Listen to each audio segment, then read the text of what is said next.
Um, we are going to shift to our next presenter, Doug Latimer. Doug is a longtime guide with the Alpine Club.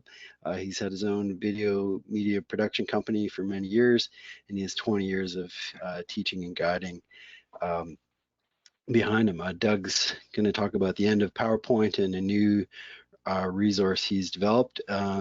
We're hoping everything goes smoothly here. I know that Doug would prefer to present by video, and we recognize this is a commercial product, but it being an educational product, we felt it was appropriate to give Doug a slot today. And Doug, I'll welcome you. I'm not sure if you have are you going to have a webcam, Doug? No, I don't have a webcam on this computer. Are you seeing the slide? We are seeing the presentation, and your audio is coming through clear. So I'll hand it over to you and minimize my camera, and away you go, Doug. Great, thank you, and thank you to the CAA for putting up with me. I know I was trying to get something to work that unfortunately we just don't have we're a bit limited by the software, and I think the CAA has so far done a great job of getting this this conference to go. So let's see if I have much luck here. This is a presentation of how much more is possible than simply using PowerPoint to teach and expand Avalanche education. I believe there are tremendous opportunities for expanding our tools for Avalanche education under normal conditions. Given our current situation and the potential need to start teaching Avalanche safety while maintaining social distancing, these may become even more powerful teaching aids. Now, the cruel irony of my presentation is that this video conferencing software does not allow me to show any video clips or alternate video. The Avalanche ebook that I have created contains 80 videos with over 2.5 hours of content. So with that in mind, I need to ask for your assistance. First, if you would like to see the full potential of what I am presenting, grab a pencil and paper and write down this email. I will send you a fully functional, watermarked demonstration ebook. Second, use your imagination as I walk you through. This is a bit like listening to a hockey game on the radio. The tool I have built to move beyond traditional Avalanche education is an interactive ebook. This is a registered and recognized book, but it is nothing like any other ebook on the market. This book has taken 10 years and over 3,000 hours to produce. It is a prototype and a template for an entirely new class of e-learning. The book runs on any standard laptop or desktop computer and needs no additional software. When you agree to the terms, it opens up with a clickable video of an avalanche flowing like a waterfall off a massive rock face. The avalanche explodes at the bottom of the slope, burying the text definition of an avalanche. As soon as the video ends, a dynamic table of contents or menu slides into view. A menu may seem insignificant, but this is a very powerful teaching aid. PowerPoint only allows the reader or instructor to move forward in a single linear manner. For instructors, just learning the content and skills, this is an asset, a single consistent flow to memory. But for seasoned teachers, this model limits them to a rigid and inflexible platform. The more we can respond to diverse questions, the better we can engage our students.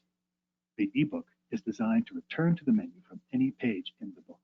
This allows for diverging to an off-topic but valuable question and then returning to the flow of the program. The book follows the flow or standard learning progression used in many curricular programs. The basics introduces the reader or student to avalanche safety similar to an AST1.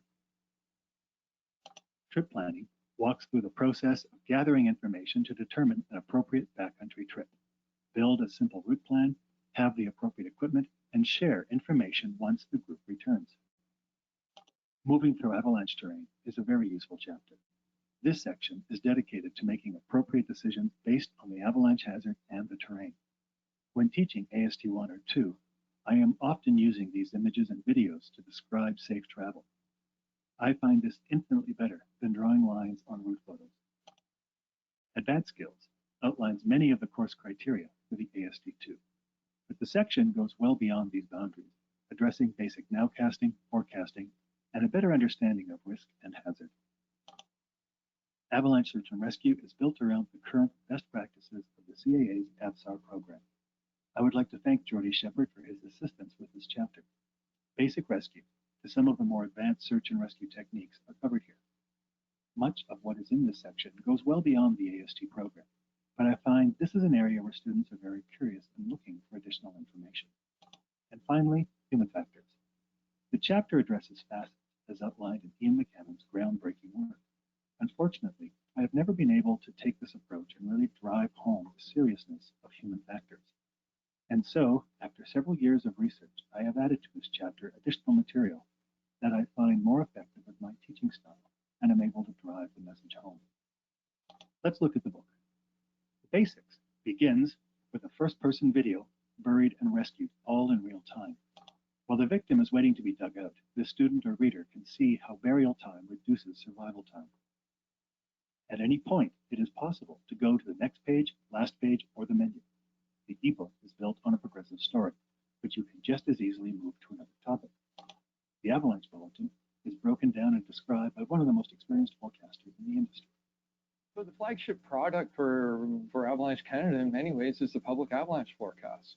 It gets issued daily, and it's really challenging in some ways because we're trying to do many different things. On the next page, there is a link to the Avalanche Bulletin. If the eBook has internet access, you need only click on the link and a window opens with the current Avalanche Bulletin. This is all done inside the eBook. You can continue to move through the pages or return to the menu and talk about how the bulletin relates to the avalanche terrain exposure scale. Click on the button and a park expert will describe how it works. The Avalanche Terrain Exposure Scale, or the ACE scale, was developed by Parks Canada. Initially, we developed the system so we could provide park visitors with a relative scale that would give them a sense of how serious the terrain is that they're going to travel through. Click on the next page, and there are several links to the Avalanche Terrain Exposure Scale. Click on any one of them and go to the websites containing ACE rated tours. Looking for weather information? Click on the weather resources and find the links to commonly used weather sites and the remote weather stations used in Alberta and BC. Want to show students how to plan a trip? Use the trip planner. Click on the planning steps and you have one-stop shopping. Number 1, check the hazard and the weather. Both of these links will bring up the current information. With that information and group considerations, use the existing ACE scale and choose an appropriate trip. When the trip is finished, share your information on the menu. The next page is a personal checklist, followed by a group checklist. The basic information for building a route plan is included. In addition to this, slope angle information can be found on Google Earth and CalTopo. Links to both of these sites are in the eBook. Additional resources for trip planning includes a few recommended guidebooks with direct links to where they can be purchased. There are also a list of more resources that go beyond Av Canada's bulletin regions. Trip planning also includes links to the special considerations for Glacier National Park. Again, there are links that take you directly to the park's terrain atlas and winter permit system. As course providers and instructors, we rarely have anywhere near enough time to provide this kind of information. Yet here it is, nicely wrapped up in one little chapter.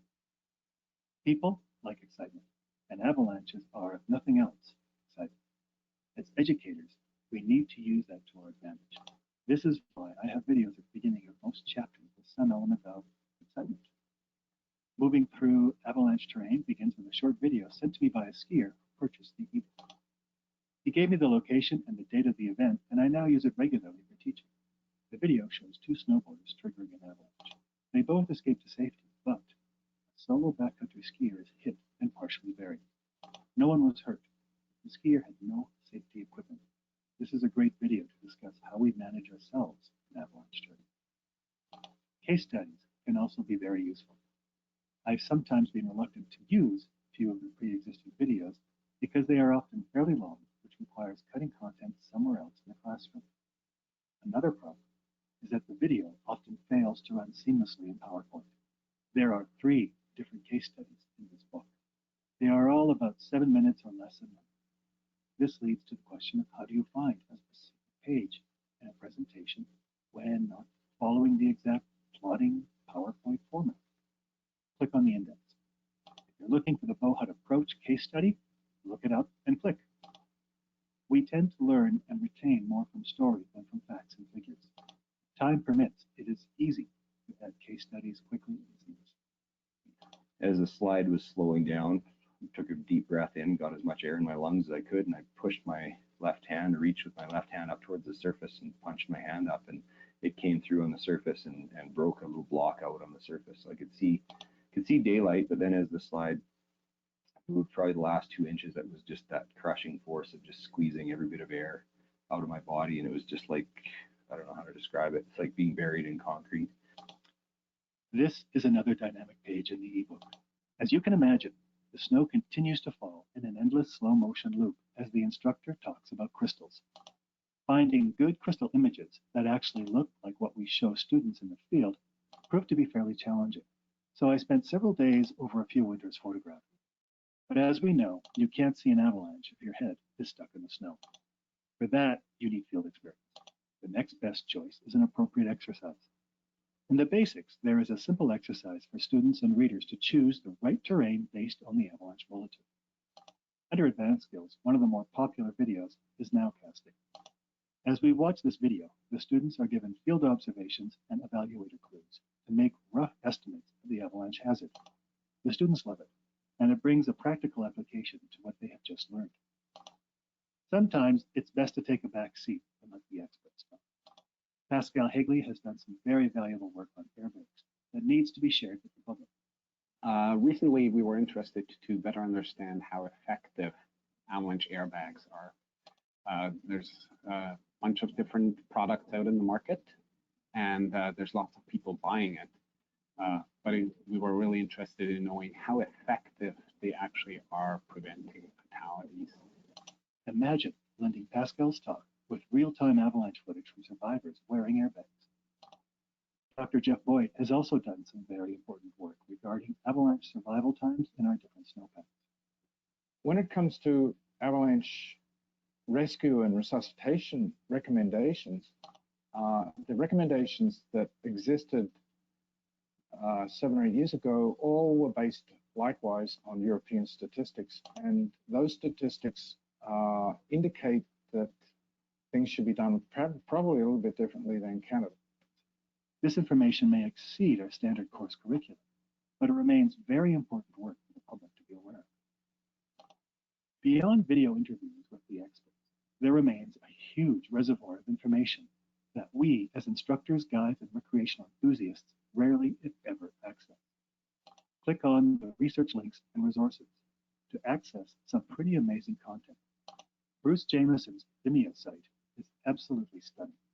As a content creator, I can appreciate all the hard work Bruce has put into this site.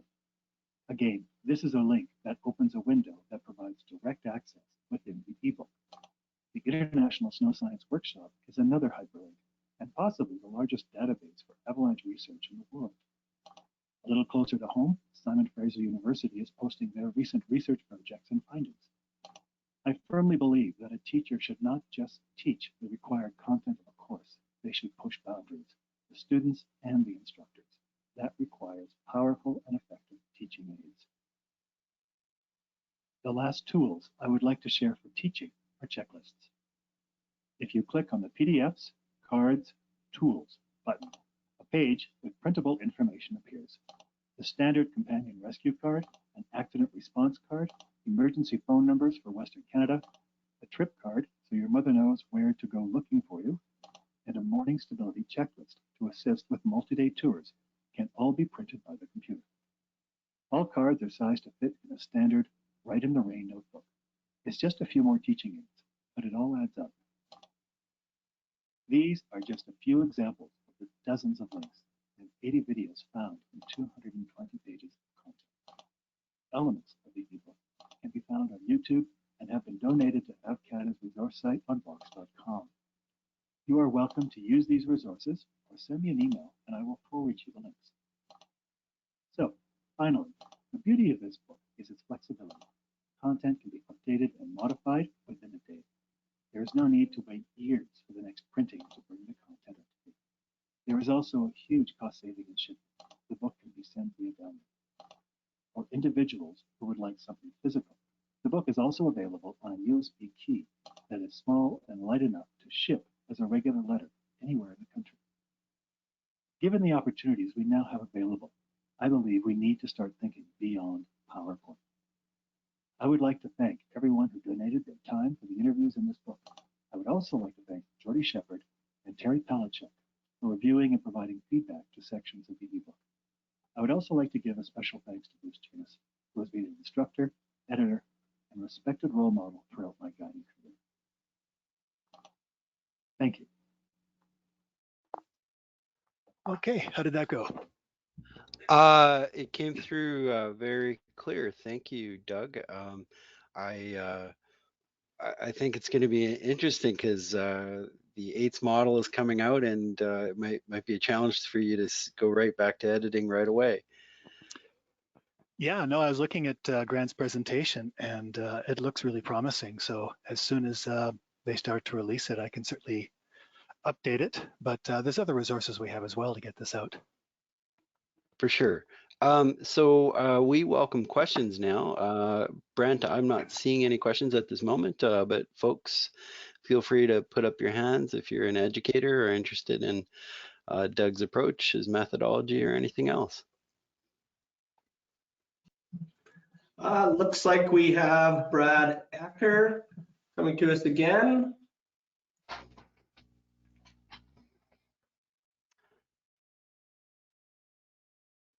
Brad, you have your hands up. Do you have a question?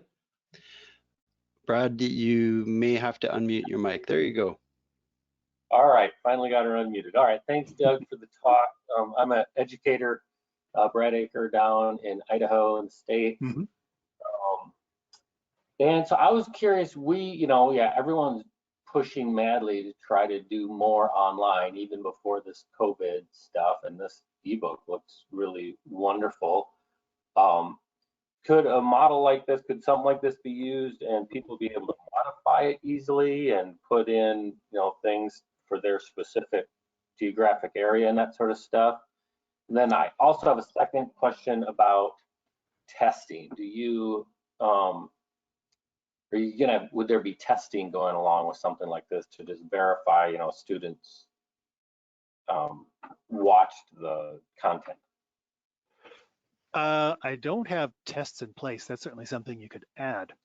In terms of modifying it, it probably wouldn't modify particularly easily, but I would like to try and put together a US version, because one of the things I like about this version is it's very specific to trips and tours that a lot of Canadians would be looking at. So it's landscapes they're familiar with. But for the States, most of the material will be the same, but it would be nice to sort of be able to tweak the book to fit specifically some of the differences and common popular terrain areas that you guys travel in.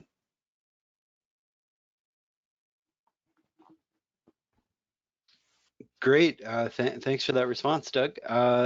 Thanks, Brad. I hope that answers your question. Do we have any other questions from the floor? We have no other questions from the floor. Oh, just wait. People putting them up last minute here, folks. If we could get you to put your hand up sooner, it would help us out before we cut you off. So we have a question from Alex, please. Hey, thanks. Sorry about the delay there. I just wanted to echo that last comment on maybe adapting this, and I think that would be supported. Maybe use some of the know before you go material from the US. It looks like a great product, and yeah, down here at the Gallatin Avalanche Center, educator and forecaster, and I think it's something that we'd be super interested in. So thanks a lot for that. No, thank you. If you want to give me your email, or you can write mine down, by all means, let's get in touch, and I'd be happy to try and work to get a US version put together. Great. Yeah, I got your email. I'll be in touch. Great. Thank you. Great. Thanks, Alex. I think we have a last question from Bram Willock, if I see the name correctly. That's correct, Joe. Yeah, Bram from Squamish. I work here for Canada West Mountain School.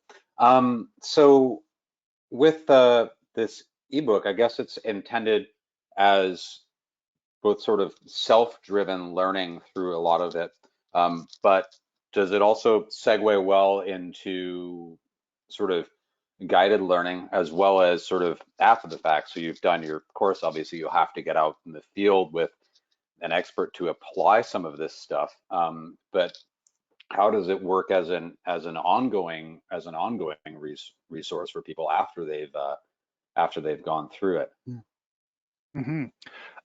When I wrote the book, I wrote it for basically recreational travelers in the mountains, but I also wanted to produce the book at a high enough quality that it did provide you with basically the same information and the same standards that you would be working to sort of work in the industry, whether as a forecaster or as a guide. But it doesn't go into you know, the standards that we look for at the CAA or the ACMG. In terms of how useful it is after having taken courses, I honestly couldn't say, but hopefully over time there's enough feedback that would, I am able to answer your question. Okay, thanks. Well, I look forward to seeing it out in use then. Sure. Great. Thanks for that dialogue, fellas. Do we have any other questions from the floor, Brent? We have no more questions from the floor, Joe. Okay, thanks very much, Doug. Much All right, well, appreciated. Go ahead. thank you. Sorry, no, it's fine. Thank you, Joe, and I appreciate the opportunity to have presented. Oh, we're happy to have you. Thanks, Doug. We are at 11:55, folks. We are going to take a tiny break and start the next presentation right on the hour at noon, just to be keeping track with our schedule, just because we want to ensure that folks who are logging in for specific presentations can do so.